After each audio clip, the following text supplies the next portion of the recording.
भगवान श्री कृष्ण ने अर्जुन को गीता का उपदेश देते समय भी अलग अलग तरीके से पाप और पुण्य को समझाया था।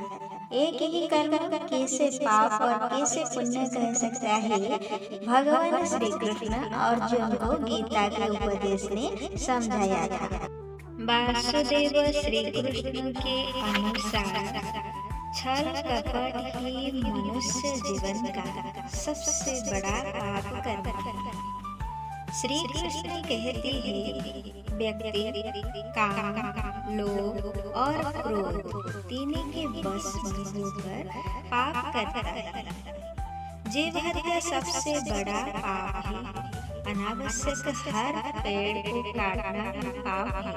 श्री कृष्ण कहते हैं, मनुष्य जिस भावना से अपना कर्म करता है, उसी के हिसाब से वह पाप और पुण्य में बदल देते।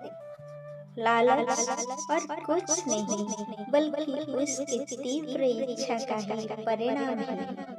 जबकि क्रोध एक तरह की कुंठित इच्छा है। इसीलिए श्री कृष्ण वासना या तीव्र इच्छा की ही सभी बुराइयों की जड़ बताते हैं।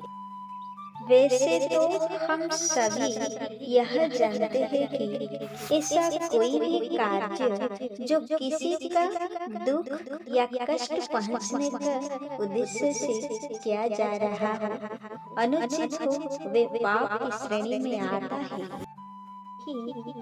दूसरी तरफ अगर इस कार्य का उद्देश्य किसी का हित करना हो, किसी का भलाई करना हो या किसी जरूरतमंद की सहायता करता, तो उसे पुण्य कहा जा सकता है।